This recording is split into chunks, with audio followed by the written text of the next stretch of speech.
শেখুল হাদিস ইবনে শেখুল হাদিস যার সিংহ সাদুল হুঙ্কারে এদেশের তাওহীদি জনতার হৃদয়ের ভিতরে তাওহীদের কালেমার লোচনতে আমাদের সেই প্রিয় ব্যক্তিত্ব আল্লামা মামুনুল হক আমাদের মাঝে এসে উপস্থিত। আলহামদুলিল্লাহ বলেন।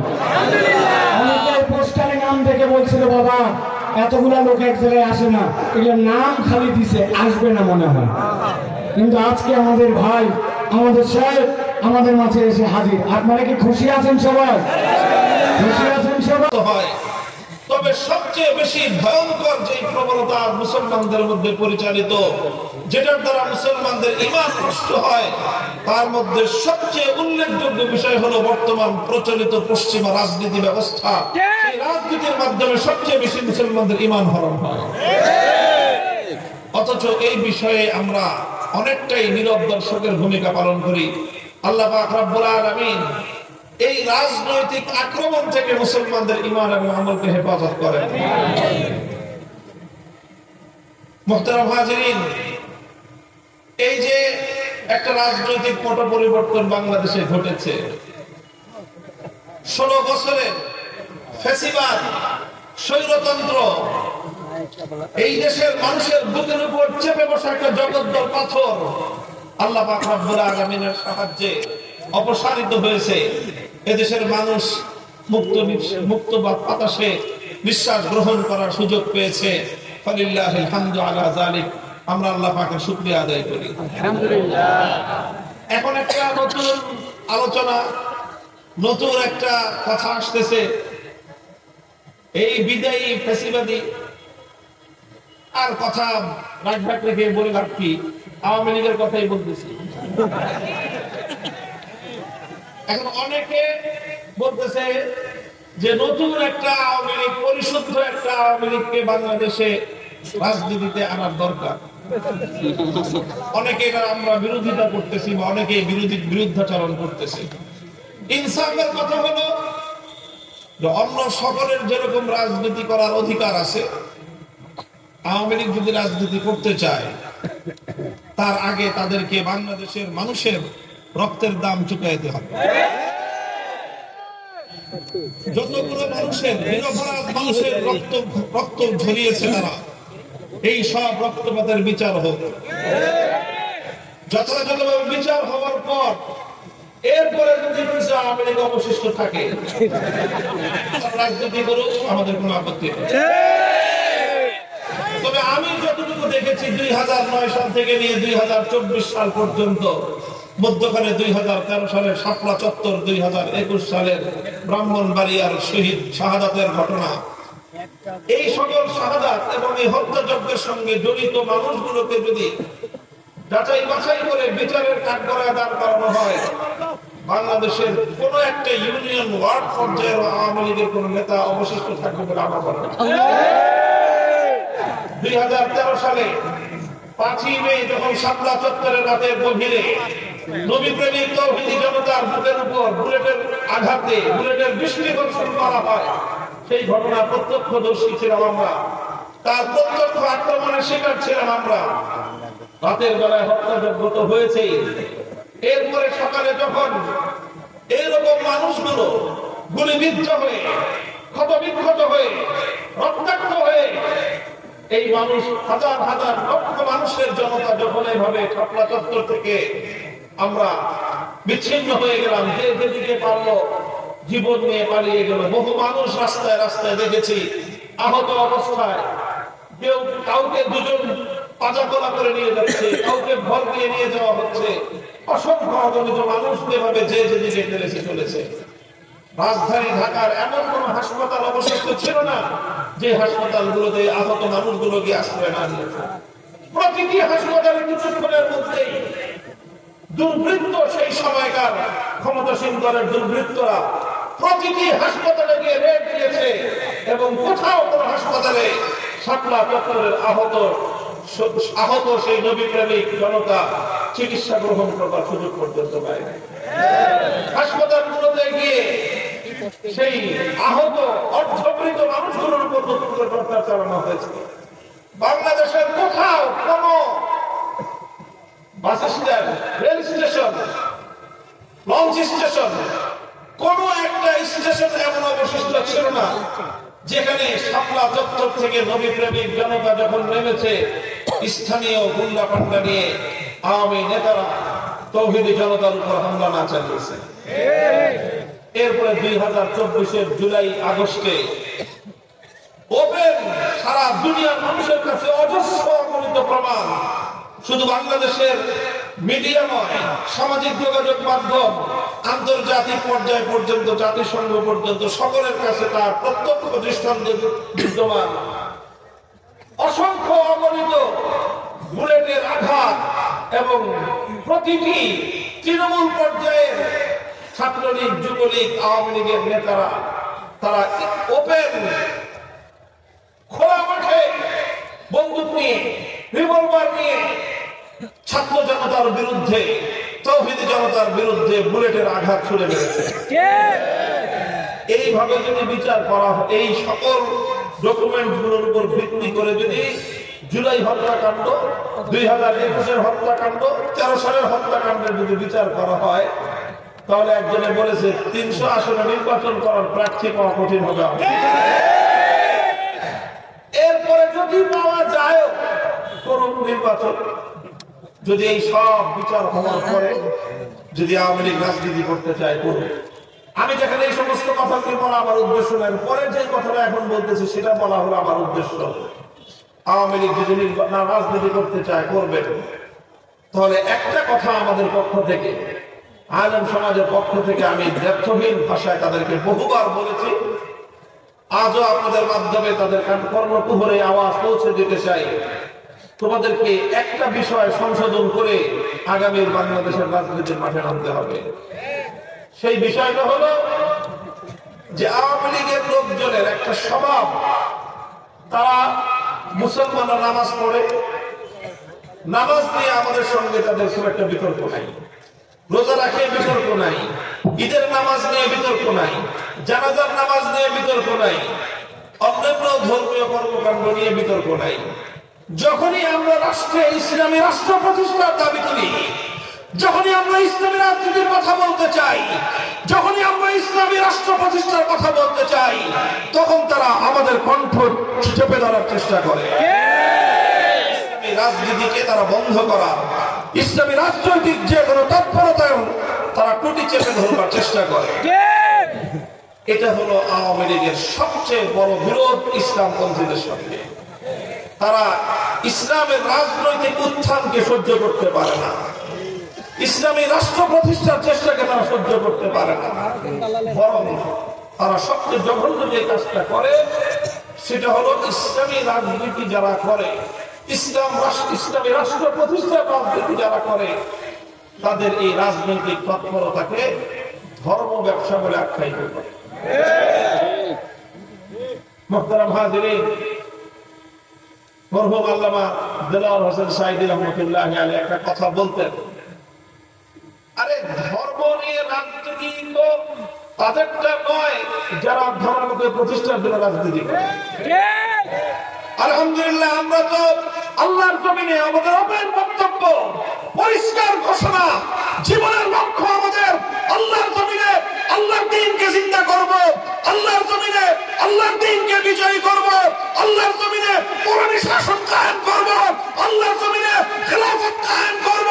সেজন্য যদি জীবন দিতে হয়, জীবন দেওয়াকে সৌভাগ্য মনে করব, রক্ত দিতে হলে রক্তের গঙ্গা প্রবাহিত করব, সন্তানদেরকে ইতিম করতে হলে সন্তানরা ইতিম হবে, স্ত্রীদেরকে বিধবা করতে হলে তারা বিধবা হবে। জীবনের বিনিময়ে আল্লাহর জমিনে কোরআনের রাজ কায়েম হলো, এটাই আমাদের চূড়ান্ত স্বপ্ন।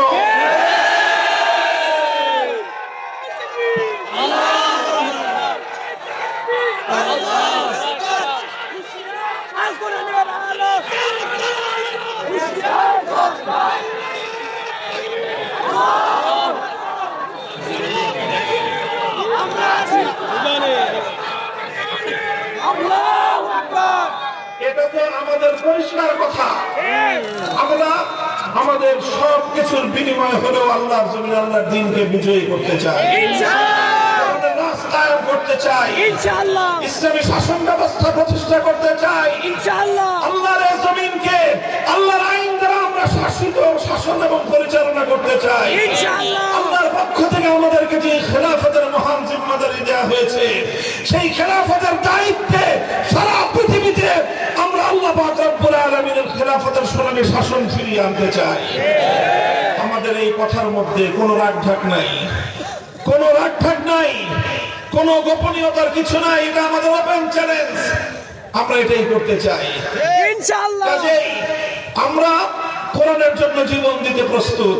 আমরা কোরআনকে তেলাওয়াত করি, আমরা আল্লাহর কোরআনকে জানার চেষ্টা করি, কোরআনের জ্ঞান অর্জন করার চেষ্টা করি, কোরআনের আহ্বান মানুষের কর্ণকুহরে পৌঁছে দেওয়ার পয়গাম নিয়ে আমরা দুনিয়াতে ফেরি করি এবং আল্লাহর কোরআনের সমাজ বিনির্মাণ করবার জন্য, কোরআনের রাজ করবার জন্য আমরা আমাদের জীবনকে বাজি লাগাই। এটা আমাদের স্বপ্ন, এটা আমাদের সাধনা, এটাই আমাদের জীবন, এটাই আমাদের মরণ। কাজেই এটা আমাদের ব্যবসা না, এটা আমাদের জীবন। আল্লাহর কোরআন কায়েম করে রাজনীতি করা আমাদের ব্যবসা না, এটা আমাদের জীবন, আমাদের সাধনা। এটার জন্য আমরা বাঁচি, এটার জন্য আমরা মরতে চেষ্টা করি।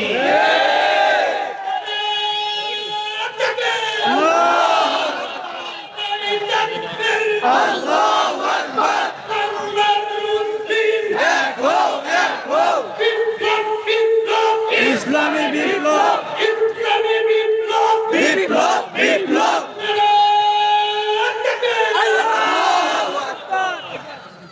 তবে ইসলাম নিয়ে ব্যবসা করে এক শ্রেণীর মানুষ আছে, ধর্ম নিয়ে ব্যবসা করে এক শ্রেণীর মানুষ আছে। এরা কারা? ধর্ম নিয়ে ব্যবসা করে তারা। নির্বাচন আসলে যারা মাথায় পট্টি বাঁধে, নির্বাচন আসলে যারা হাতে তসবি দেয়, নির্বাচন আসলে যারা মাথায় টুপি পরে মসজিদের মধ্যে গিয়ে মুসল্লিদের সঙ্গে কোরআনের পক্ষে থাকবার জন্য প্রত্যয় ব্যক্ত করে, আবার নির্বাচনের মাধ্যমে মানুষের ভোটটাকে ধোঁকা দিয়ে আদায় করবার পর, নির্বাচিত হয়ে যাওয়ার পর আল্লাহর কোরআনের বিরুদ্ধে যারা আইন তৈরি করে, ধর্ম নিয়ে ব্যবসা তারা করে যারা কোরআনের কথা বলে ক্ষমতায় আসবার পর আল্লাহর কোরআনকে উৎখাত করার জন্য তারা আইন তৈরি করে, রাজনীতি করে। আমরা ধর্ম নিয়ে ব্যবসা করি না, আমরা ধর্মের রাজনীতি করি। আমরা ইসলাম নিয়ে ব্যবসা করি না, আমরা ইসলামের রাজনীতি করি। এই কথাটা আমি অত্যন্ত আন্তরিকতার সাথে আওয়ামী লীগের অবশিষ্ট নেতা কর্মীদেরকে বলবো, আগামী দিনে যদি বাংলাদেশে রাজনীতি করতে হয় আপনাদের এই মনোভাব এবং এই দৃষ্টিভঙ্গি পরিবর্তন করবেন। যে ইসলামী রাজনীতিকে ধর্ম ব্যবসা বলা হয় না, ধর্ম ব্যবসা বলা হয় যারা ধর্ম করে না, যারা ইসলামকে মানে না, অথচ ইসলামকে তারা মানুষের সামনে নিজের অচল মানকে পরিচালিত করবার জন্য, নিজের অবৈধ উদ্দেশ্য চরিতার্থ করার জন্য ইসলামের নামকে যারা স্বার্থ হিসেবে ব্যবহার করে, তারা ধর্ম নিয়ে ধর্মের ব্যবসা করে। এই কথাটা বললাম এই জন্য যে এই যে জায়গাতে আমাদের সঙ্গে যে তাদের বিরোধ, এই বিরোধ যতদিন পর্যন্ত তারা তাদের এই জায়গাটাকে, তাদের এই দৃষ্টিভঙ্গিকে সংশোধন না করবে, আমাদের সঙ্গে আপোষ হওয়ার কোনো সুযোগ নাই। এই প্রসঙ্গে সর্বশেষ কথা হলো, আমার এই আওয়ামী লীগের সঙ্গে রাজনীতি করতে করতে এই সমস্যা আস্তে আস্তে ধীরে ধীরে বিএনপির রাজনীতি যারা করেন তাদের মধ্যে সংক্রমিত হয়েছে। আমি পরিষ্কার পয়গাম দিয়ে দিতে চাই, পরিষ্কার এই বার্তা আমাদের পক্ষ থেকে দিয়ে দিতে চাই, যদি আমাদের রাজনৈতিক দর্শন নিয়ে, আমাদের কোনো পদক্ষেপ নিয়ে, আমাদের কোনো ভূমিকা নিয়ে আপনাদের কোনো আপত্তি থাকে সমালোচনা করবেন, কিন্তু ইসলামী রাজনীতিকে ধর্ম ব্যবসা বলে কটাক্ষজনক আপনাদের কেউ না করে। যদি আপনাদের কোন নেতা, আপনাদের কোন দায়িত্বশীল ইসলামী রাজনীতিকে যদি ধর্ম ব্যবসা বলে কটাক্ষ করার চেষ্টা করে, আপনাদের সঙ্গে আওয়ামী লীগের মতো আচরণ করতে আমরা দুইবার ভাববো না।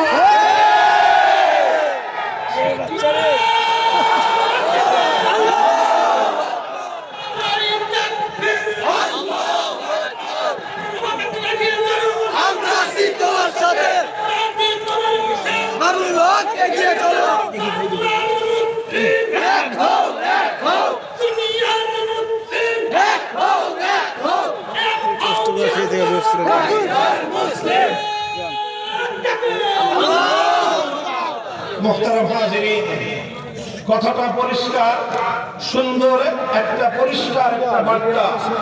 আমি বাংলাদেশে যারা ইসলাম বিরোধী রাজনীতি যারা করেন অথবা অনৈসলামিক রাজনীতি যারা করেন তাদের প্রতি আমাদের পরিষ্কার বার্তা।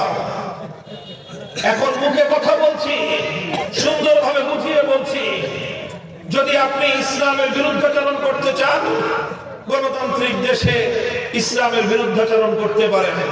মনে রাখেন, ইসলামের বিরুদ্ধাচরণ করে কেউ ইসলামের এই আল্লাহর প্রজ্বলিত এই আলো নিভিয়ে দিতে পারবে না।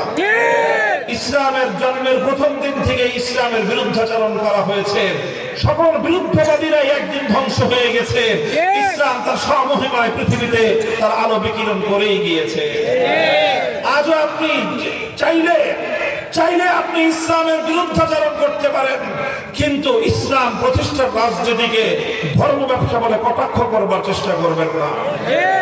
আজ এ কথা শান্ত কণ্ঠে বলছি। মনে রাখবেন, এ দেশে আমরা ধীরে ধীরে আলহামদুলিল্লাহ আল্লাহর কোরআনের প্রতি, ইসলামী অনুশাসনের প্রতি, ইসলামী শাসন ব্যবস্থার প্রতি, খেলাফতের শাসন ব্যবস্থার প্রতি, ইসলামী রাজনীতির প্রতি শুধুমাত্র আলেম সমাজ নয়, শুধুমাত্র মাদ্রাসা মসজিদের জনশক্তি নয়, প্রতিটি বিশ্ববিদ্যালয়ে, প্রতিটি ক্যাম্পাসে, প্রতিটি কলেজে, স্কুলে পর্যন্ত ইনশাআল্লাহ আল কোরআনের সৈনিক তৈরি হতে শুরু করেছে। আমরা ইসলামী রাজনীতির আহ্বান সমাজের প্রতিটি মানুষের কাছে পৌঁছে দিতে চাই। সমালোচনা করতে হয়, করবেন। ইসলামী রাজনীতিকে ধর্ম ব্যবসা বলে আখ্যায়িত করবার, ইসলামী রাজনীতিকে ধর্ম ব্যবসা বলে কটাক্ষ করার এই আস্পর্ধা বাংলার মাটিতে বেশি দিন বরদাস্ত করা হবে না। ইসলামী রাজনীতির বিরুদ্ধে কেউ যদি কটাক্ষ করে, সরাসরি ইসলামের অবমাননা। যেমনি ভাবে ইসলামের যে কোনো বিধানকে কটাক্ষ করলে ইসলামের অবমাননা হয়, ইসলামের যে কোনো বিধানকে কটাক্ষ করলে আল্লাহর অবমাননা হয়, ঠিক তদ্রুপ ইসলামী রাজনীতিকে কটাক্ষ করলে আল কোরআনের অবমাননা হয়। ইসলামী রাজনীতিকে কটাক্ষ করলে আল্লাহর অবমাননা হয়। ইসলামী রাজনীতিকে কটাক্ষ করলে ইসলামী শরীয়তের অবমাননা হয়। ইসলামী রাজনীতিকে কটাক্ষ করলে আল্লাহর জমিনে ইসলামী রাজনীতির প্রবর্তক নবী মুহাম্মদ আরবীর কটাক্ষ এবং অবমাননা করা হয়। সাবধান, হুঁশিয়ার, এটা ঈমানের সঙ্গে জড়িত একটা প্রশ্ন। আল্লাহ পাক রব্বুল আলামিন সকলকে বুঝবার তৌফিক দান করেন। আমি কোরআনে কারীমের যে আয়াত তেলাওয়াত করেছিলাম, সেই আয়াতের আলোচনার দিকে যেতেই পারলাম না। দীর্ঘ আলোচনা আমি করব না।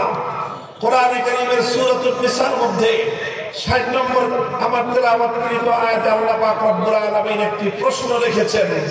বিস্ময়কর, বিস্ময়াভিভূত হয়ে, বিস্ময়ের সঙ্গে আল্লাহ পাক রব্বুল আলামিন আশ্চর্য বোধ করে একটি প্রশ্ন রেখেছেন। আল্লাহ বলেন, আলাম তারা ইলাল্লাযীনা ইয়াজউমুনা আন্নাহুম আমানু বিমা উনজিলা ইলাইকা ওয়া মা উনজিলা মিন ক্বাবলিক ইউরিদুনা আন ইয়াতাহাকামু ইলাত তাগুতি ওয়া ক্বাদ উমিরু আন ইয়াকফুরু বিহি ওয়া ইউরিদু আশ-শাইতানু আন ইউদিল্লাহুম দালালান বাঈদা। আল্লাহ বলেন যে তোমরা কি দেখেছো এক শ্রেণীর মানুষ এমন রয়েছে, তোমরা কি লক্ষ্য করো যে কিছু মানুষ এমন রয়েছে, ইয়াজউমুনা আন্নাহুম আমানু, তারা দাবি করে যে তারা নাকি ঈমানদার। তারা কি দাবি করে? কি দাবি করে? তারা নিজেদেরকে ঈমানদার বলে দাবি করে। ইয়াজউমুন অর্থই হলো ইয়াদউন, তারা নিজেদেরকে ঈমানদার বলে দাবি করে। অথচ আল্লাহর কোরআন বলতেছে, অথচ ইউরিদুনা আন ইয়াতাহাকামু ইলাত তাগুত ওয়া ক্বাদ উমিরু আন ইয়াকফুরু বিহি, নিজেদেরকে তারা ঈমানদার বলে দাবি করে, অথচ তারা তাগুতের কাছে বিচার চায়, তারা তাগুতের কাছে ফয়সালা জানতে চায়, তারা তাগুতের সিদ্ধান্ত জানতে চায়। অথচ আল্লাহর পক্ষ থেকে সমস্ত মানব জাতিকে স্পষ্ট বার্তা দিয়ে দেওয়া হয়েছে যে তোমরা তাগুতকে অস্বীকার করো। কোরআনে কারীমের এই আয়াত, সূরাতুন নিসার এই আয়াত স্পষ্ট ভাষায় মানব জাতির কাছে একটা বার্তা তুলে ধরে। সেই বার্তাটা হলো এই, যারা তাগুতকে বিশ্বাস করে, যারা তাগুতের সিদ্ধান্ত মানবার জন্য প্রস্তুত হয়, তারা আর কিছু হলেও হতে পারে, হাজী হতে পারে, হতে পারে, কিন্তু ইমানদার হতে পারে না। বার্তা হবে যে তুমি তার কাছে ফয়সালা করবা, তাগুতের কাছে সিদ্ধান্ত নিতে চাইবা, তার বিচার মানবা, আবার নিজেকে ইমানদার করবা, এই প্রশ্নেও একত্রিত হতে না। কোরআনে কারীমের বহু আয়াত একইভাবে আল্লাহ পাক রব্বুল আলামিন তাগুতের প্রতি ইমানদারদেরকে চূড়ান্তভাবে তাগুতকে বর্জন করতে বলা হয়েছে। সূরাতুল বাকারার মধ্যে আল্লাহ পাক রব্বুল আলামিন স্পষ্ট ভাষায় বলেছেন, আল্লাহ পাক রব্বুল আলামিন কোরআনে কারীমের বিভিন্ন জায়গায় তাগুত সম্পর্কে পরিষ্কার বার্তা দিয়েছেন। আল্লাহ বলেছেন, আল্লাযীনা আমানু ইউকাতিলুনা ফী সাবিলিল্লাহ ওয়াল্লাযীনা কাফারু ইউকাতিলুনা ফী সাবিলিত তাগুত। আল্লাহ বলেন, যারা ঈমানদার তারা লড়াই করে, যারা বেঈমান তারা লড়াই করে। ঈমানদাররা লড়াই করে আল্লাহর পথে, বেঈমানরা লড়াই করে তাগুতের পথে। সুতরাং আল্লাহর পথ হলো ভিন্ন, তাগুতের পথ হলো ভিন্ন। আলো এবং অন্ধকার যেমন একাকার হতে পারে না, আসমান আর জমিন যেমন একত্রিত হতে পারে না, ঠিক তেমনি ভাবে আল্লাহর উপর বিশ্বাস এবং তাগুতের উপর আস্থা বিশ্বাস, এই দুটো পশ্চিমকালেও একত্রিত হতে পারে না।